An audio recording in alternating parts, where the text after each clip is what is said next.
قرآن چیخ چیخ کے کہہ رہے کہ جو نماز نہیں پڑھتا وہ پاکستان کے شناختی کارڈ میں مسلمان ہے، اللہ کے ہاں وہ مسلمان نہیں ہے۔ صحیح مسلم میں یہ حدیث لکھی رہ گئی 246 کہ بندے کے کفر اور ایمان، شرک اور اسلام کے درمیان فرق ہی نماز ہے۔ یہ حدیث مسلم میں ہی لکھی رہ گئی کہ ابن مسعود رضی اللہ تعالیٰ عنہ کہتے ہیں کہ جماعت کے ساتھ نماز پڑھنا یہ سنت خدا ہے، یہ تمہارے نبی کی وہ سنت ہے جو اللہ نے انہیں عطا کی، اگر اسے چھوڑ دو گے تو برباد ہو جاؤ گے۔ رسول اللہ کے زمانے میں اگر کوئی بیمار بھی ہوتا اور 2 بندوں کے سہارے مسجد میں آ کے نماز پڑھ سکتا تو اس کی کوشش ہوتی کہ میں مسجد میں جماعت سے نماز پڑھوں، کہیں مجھے منافق نہ شمار کر لیا جائے۔ جماعت چھوڑنے پر رسول اللہ کے زمانے میں سمجھا جاتا تھا صلی اللہ علیہ وآلہ وسلم کہ بندہ منافق ہے۔ صحابہ کرام کو، اہل بیت کو کب معلوم تھا کہ ایسی امت بھی آنے والی ہے جو آپ سے بڑا عشق رسول ہونے کا دعویٰ کرے گی اور نماز ایک نہیں پڑھے گی؟ تو وہ کہتے یار یہ تو بڑا آسان اسلام ہے۔ تو یہ حدیثیں تو مسلم شریف میں لکھی رہ گئی، پریکٹیکلی کس نے عمل کیا اس کے اوپر؟ یہ حدیث ترمذی میں لکھی رہ گئی کہ ہمارا اور منافقین کا عہد نماز کی بنیاد پہ ہے، جس نے نماز چھوڑی اس نے کفر کیا۔ یہ صحابہ کرام علیہ رضوان کا فتویٰ ترمذی میں ہی رہ گیا۔ عبداللہ بن شقیق تابعی کہتے ہیں کہ صحابہ کرام علیہ رضوان تارک الصلاح کے سوا کسی کی تکفیر نہیں کرتے تھے، صرف بے نمازی کو وہ کافر سمجھتے تھے، باقیوں کو وہ تمام غلطیوں کے باوجود مسلمان تصور کرتے تھے۔ اندازہ کریں، یہ ترمذی میں لکھا رہ گیا جناب۔ ہاں، ہم جب چیخ چیخ کے یہ باتیں بیان کرتے ہیں، لوگ کہتے ہیں یار یہ کس قسم کی باتیں کر رہے ہیں، یہ کہاں پہ لکھی ہوئی ہے؟ سرکار کتابوں میں لکھی ہوئی ہے۔ یہی تو ہم آپ سے کہہ رہے ہیں کہ مرنے سے پہلے اے مسلمان کر لے اس پہ غور، کتابوں کا خدا اور ہے، بابوں کا خدا اور۔ یہ حدیث ابو داؤد میں ہی لکھی رہ گئی کہ بچہ جب 7 سال کا ہو جائے تو اسے نماز کا حکم دو، اور نہ پڑھے 10 سال کی عمر میں اسے سزا بھی دو، اور 10 سال کے بچوں کے بستر بھی الگ کر دو۔ یہ ابو داؤد میں لکھی رہ گئی حدیث، عمل کس نے کیا؟ یہ حدیث ابن ماجہ میں لکھی رہ گئی کہ نبی علیہ السلام نے فرمایا اے معاذ، اللہ کے ساتھ شرک نہ کرنا، خواہ تمہارے ٹکڑے ٹکڑے کر دیے جائیں، تمہیں قتل کر دیا جائے، سولی دے دیا جائے، یا آگ میں زندہ جلا دیا جائے، شرک نہ کرنا۔ یہ پہلی نصیحت۔ اسی حدیث میں دوسری نصیحت، نماز نہ چھوڑنا۔ تمہارا اللہ کے ساتھ عہد نماز کی بنیاد پہ ہے، اگر تم نے نماز چھوڑ دی تو اللہ کا ذمہ اٹھ گیا تم سے۔ اور تیسری چیز فرمایا شراب نہ پینا، یہ تمام برائیوں کی جڑ ہے۔ تو یہ حدیثیں تو لکھی رہ گئی سرکار۔ یہ حدیث مسند احمد میں ہی لکھی رہ گئی کہ نبی علیہ السلام نے فرمایا کہ نماز قیامت کے دن نمازی کے لیے دلیل، نجات اور نور ہوگی، اور جو نماز نہیں پڑھتا قیامت کے دن نہ اس کے لیے کوئی دلیل ہوگی اللہ کے حضور بچنے کی، نہ نجات اور نہ کوئی روشنی، نور جو پولیس رات سے گزرنے کے لیے قرآن میں آیا نا، وہ نور۔ اور پھر نبی علیہ السلام نے فرمایا کہ بے نمازی کا حشر اسی حدیث میں آتا ہے، فرعون، قارون اور حامان اور امیہ ابن خلف کے ساتھ ہوگا۔ ہاں جی، کچھ بھی ہے تیرے محبوب کی امت سے ہے۔ محبوب تو پہلے ہی بتا گئے ہیں کہ بے نمازی تیرا حشر تو فرعون کے ساتھ ہونا ہے، تیرا حشر قارون کے ساتھ ہونا ہے، امیہ ابن خلف کے ساتھ ہونا ہے۔ اور یہ تو میں آپ کو صرف ایک بات کر رہا ہوں۔ اب اگر میں قرآن کی توحید بیان کرنا شروع کروں تو قرآن کے پہلے صفحے کا ٹیسٹ دنیا کے کروڑوں مسلمان پاس نہیں کر سکتے۔ ایاک نعبد و ایاک نستعین، یہ قرآن میں لکھا رہے گا۔ ماشاءاللہ فجر کی نماز میں یہ پڑھ کے نکلتا ہے، اور مسجد کے ساتھ جو دربار ہے ریگولرلی حاضری دے کے اس بابے سے بھی مانگ کے گھر آتا ہے۔ تو کیا نماز تو پڑھی؟ تو مسلمان ہے، تیری ہر نماز کی ہر رکعت میں تو یہ نہ پڑھے تیری نماز ہی نہیں ہوتی۔ ایاک نعبد و ایاک نستعین، اے اللہ عبادت بھی تیری کریں گے، دعا بھی تجھی سے مانگیں گے، مدد بھی تجھی سے مانگیں گے۔ یہاں مدد مانا دعا کے، لیکن یہاں مولویوں نے پھر پٹی پڑھا دی، ان کا نہیں جی امی سے روٹی نہ مانگے. اندازہ کریں قرآن کا مذاق اڑا رہے ہیں، حالانکہ انہیں پتہ ہے کہ قرآن میں یہ آیت موجود ہے وَتَعَاوَنُوا عَلَى الْبِرِّ وَالتَّقْوَى وَلَا تَعَاوَنُوا عَلَى الْإِثْمِ وَالْعُدْوَانِ. نیکی اور پرہیزگاری کے کاموں میں ایک دوسرے کی مدد کرو اور برائی میں الگ رہو. قرآن نے بتایا ہے کہ اللہ نے دنیا کو اسباب کے ساتھ جوڑا ہوا ہے. یہاں ایاک نستعین میں دعا کے اعتبار سے بتایا جا رہا تھا کہ غیر اللہ سے نہیں کرنی، ظاہری اسباب کا تو قرآن میں حکم ہے، لیکن دیکھ لیں. اور پھر جس شان سے اللہ تعالیٰ نے سورۃ النمل میں ذکر کیا، حیران کن بات آپ کو بتاؤں، اہل تشیع کے ہاں صبح و شام کی دعاؤں میں، سنت اذکار میں سورۃ النمل کی آیت نمبر 62 پڑھی جاتی ہے. ترجمہ نہیں کبھی کسی نے پڑھا. اور ہمارے جن اسٹوڈنٹس نے پڑھا جو شیعہ مکتب سے تعلق رکھتے تھے، کیونکہ میں نے اس آیت کو اتنی دفعہ کوٹ کیا، انہوں نے کہا ہم تو یہ صبح شام پڑھتے ہیں، ترجمہ پڑھا تو انہوں نے کہا یار یہ آیت پڑھ کے بھی سب سے زیادہ شرک ہم کر رہے تھے، کیونکہ اس آیت کے اندر کیا لکھا ہے؟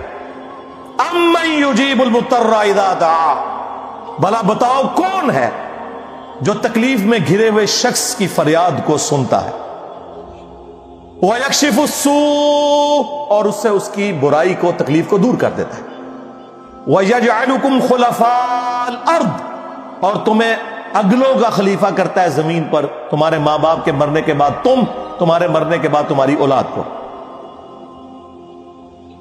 اَإِلَٰهٌ مَّعَ اللَّهِ، کیا اللہ کے ساتھ کوئی اور معبود بھی ہے؟ قَلِيلًا مَّا تَذَكَّرُونَ، لیکن بہت کم ہی تم نصیحت حاصل کرتے ہو. بالکل صدق اللہ العظیم، بہت کم لوگوں نے نصیحت حاصل کی. اس آیت میں کلیئر کٹ لکھا ہے کہ جو اللہ کے سوا کسی اور سے دعا کرتا ہے گویا وہ اسے خدا بنائے ہوئے ہے. یا علی مدد کا مطلب سادہ نہیں ہے، اس کا مطلب ہے کہ آپ نے مولا علی کو اللہ کے مقابلے پر خدا تصور کر لیا. نہیں جی ہم تو انہیں اللہ کا بندہ مانتے ہیں. نہیں جناب، قرآن تو یہ کہتا ہے کہ اللہ کا بندہ مان کے یا بغیر بندہ مان کے. جب تمہارا یہ عقیدہ ہے کہ اللہ کے سوا کوئی تمہاری تکلیف دور کر سکتا ہے، جی پیچھے اللہ ہی ہے. اچھا اللہ پیچھے رکھنے ہنستے، یہ دیکھیں حدیث میں لکھا ہوا نماز کا طریقہ. اور نہیں جی ہمارے امام صاحب نے بھی تو وہی کچھ بتایا نا، پیچھے تھے اتنے بھی نبی علیہ السلام نے. نبی علیہ السلام پیچھے رکھنے کے لیے، میرے نبی صاحب ہے ہی کوئی نہیں، تیرے بابے تھے شاہ ہی کوئی نہیں. اللہ پیچھے، رسول پیچھے، آگے تمہارے بابے. عزتیں اویل کی ہیں تم نے اللہ اور اس کے رسول کے نام کے اوپر، چندے کھائے ہیں تم نے رسول اللہ کے نام کے اوپر صلی اللہ علیہ وآلہ وسلم. سواریاں سوار کی ہیں تم نے مکے اور مدینے کے نام کے اوپر، اور غداری کی ہے اپنے دین کے ساتھ. ممبروں پہ چڑھ کے کہتے ہو قرآن و حدیث ڈائریکٹ نہ پڑھنا، گمراہ ہو جاؤ گے. واہ، یہ کوئی یہودی یا نصرانی آ کے بات کرے ہم منہ توڑ دیں. جس طرح آج آگ لگانے کے اوپر قرآن کو ہمیں کتنا غصہ چڑھا ہوا ہے. تیرا مفتی ہر جمعے کو کھڑا ہو کے کہ قرآن اور بخاری ڈائریکٹ نہ پڑھنا، گمراہ ہو جاؤ گے. آگ تو یہ لگا رہا ہے، وہ آگ تو ایک دن تھی، اس سے کوئی فرق نہیں پڑا. قرآن کے ملینز آف کاپیز دنیا میں موجود ہیں، ملینز آف حافظ قرآن ہے. قرآن کو کوئی آگ نہیں لگا سکتا، دنیا سے ختم نہیں کر سکتا. اصل جو چور چھپا ہوا ہے وہ تیرے اندر چھپا ہوا ہے. جو یہ علماء ہیں، شیاطین، جنات اور انسانوں میں سے شیاطین، جو تمہیں یہ کہہ رہے ہیں قرآن حدیث ڈائریکٹ نہ پڑھنا، گمراہ ہو جاؤ گے. اور تم کہتے ہو مفتی صاحب نے فرما دیا. سبحان اللہ. دنیا میں اگر کوئی مفتی صاحب لمبی داڑھی اور پگڑی اور ہاتھ میں تسبیح کے ساتھ آپ کو کوئی 2 نمبر چیز دے دیں، آپ ایک استری خریدنے کے لیے جائیں اپنے کپڑے کرنے کے لیے، اور اس پہ جعلی مور لگا کے وہ بندہ آپ کو وہ استری دے دے، اور آپ کو بعد میں پتا چل جائے اس نے دھوکہ کیا ہے، تو آپ کیا کہیں گے؟ مفتی صاحب نے فرما دیا استری شریف. آپ غصے میں بھرے ہوئے جائیں گے اور کہیں گے کہ تو داڑھی رکھ کے بےایمانیاں کر رہا ہے، کہیں گے نا. تو یہ داڑھی والے جو مولوی ممبروں پہ چڑھے ہوئے جھوٹ سکھا رہے ہیں آپ کو، ان کو کبھی آپ نے کہا نہیں. آپ فرق دیکھ لیں، جہاں آپ کی دنیا کا نقصان ہوتا ہے نا، نہ آپ کو مفتی کی داڑھی نظر آتی ہے، ہو سکتا ہے آپ جا کے آگ لگا دیں اس کی داڑھی کوئی، لیکن جہاں آپ کا دین کا نقصان ہو رہا ہے آپ کہتے ہیں مفتی صاحب نے فرما دیا. وہاں لاکھ چیختے رہے کہ یار یہ مفتی صاحب آپ کو اپنے بابوں کا دین بتا رہے ہیں، کتابوں میں دین کچھ اور لکھا ہوا ہے، ٹس سے مس نہیں ہوتے. تو یہ قرآن کی توحید کا ٹیسٹ نہیں تھے پاس کر رہے. ایک جاہل سے جاہل مسلمان کو بھی یہ بات سمجھ آنی چاہیے کہ بارش کون برساتا ہے؟ اللہ. ڈیوٹی کس کی ہے؟ فرشتوں کی. کیا ہم بارش فرشتوں سے مانگیں گے یا اللہ سے؟ تو بات ختم ہو گئی. جو ڈیوٹیاں لائی ہیں جی بابیاں دیا، وہ چھڑ دے، ڈیوٹیاں لائی ہیں نے. کدھر مر گئے وہ بابے کہ آج ہزاروں ایکڑ کے اوپر یوٹیوب کی جو ہارڈ ڈسک رکھی ہوئی ہے ان کے اوپر رسول اللہ کے خلاف گستاخانہ ویڈیوز رکھی ہوئی ہیں. بابا کدھر مر گئے؟ نگاہ مار کے کیوں نہیں ڈیلیٹ کرواتے؟ اوے بابا جی کہا کرتے تھے نا جی امت مر جائے، امام مالک فرماندے نے کہ حضور دیاں گستاخیاں ہو رہی ہیں اور امت زندہ ہے، بدلہ نہیں لیندی. امام مالک فرماتے تھے پھر امت زندہ کیوں ہے؟ پھر مر جائے ساری، پھر مر جائے ساری. پوری عالم اسلام اس وقت یا تو مر جائے، یا تو مر جائے سارا عالم اسلام، یا پھر حضور کی عزت پر پہ رہ جائے. بس دو باتوں میں سے ایک بات ہے. بس یا سارا اکٹھا ہو کے مر جائے یا پھر فرانس کو جواب دے. میں نے کہا تھا بابا جی رک جاؤ، صبر کرو، تو آڈے ہوتے کوئی اور شاید اللہ نے چھاڑ دیتی ہے. امت بعد ہی مرے، پہلے تیرے بابے کیوں نہیں مر جاندے بابیا جنہاں دی ڈیوٹیاں سن؟ غوث کتب ابدال، انہوں نے اپنے نبی کا کلمہ نہیں پڑھا ہوا؟ وہ کدھر مر گئے جو کل تک اپنے مریدوں کو یوں دیکھ کے تو جلا کے راکھ کر دیتے تھے، آج اتنے بغیرت ہو گئے کہ وہ یوٹیوب سے ویڈیوز نہیں ڈیلیٹ کر سک رہے. لے جاؤ اپنے بابے تو، کسی کام میں نہیں نکلے. پہلے وہ مرن نا، امت تو بیچاری کچھ کر نہیں سکتی، بابوں کے پاس تو اتنے رائٹس ہیں.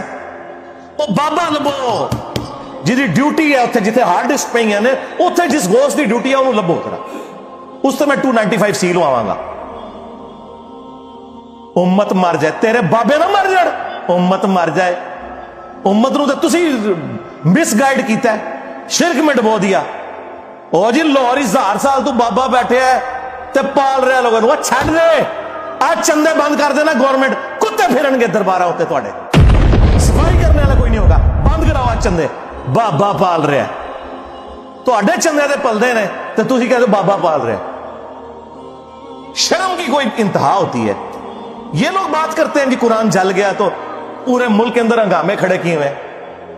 قرآن تم لوگوں نے جلایا ہے شرک پھیلا کے. ویسے تو کہتے ہو ہم سنی ہیں.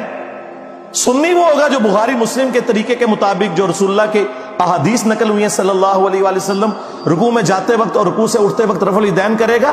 یا سنی وہ ہوگا جو اپنی پبلک کو یہ جھوٹ مشہور کرے گا کہ جی بغلے بت رکھ کے آندے سن تاں رفع الیدین ہوتا سی. واہ واہ. جس شخصیت کے ساتھیوں میں سیدنا عمر، سیدنا حمزہ، سیدنا علی جیسے دلیر اور اللہ کے شیر ہوں، اتنے لوگ بت رکھ کے تے حضور دے پیچھے آگے کھلوندے سر. اب گل کرنے لی کرو کوئی، سب کچھ جھوٹ نکلیا تھوڑا. قرآن کو آگ لگ گئی، تسی لائیے قرآن کو آگ. آپ لوگ دشمن ہیں اسلام کے.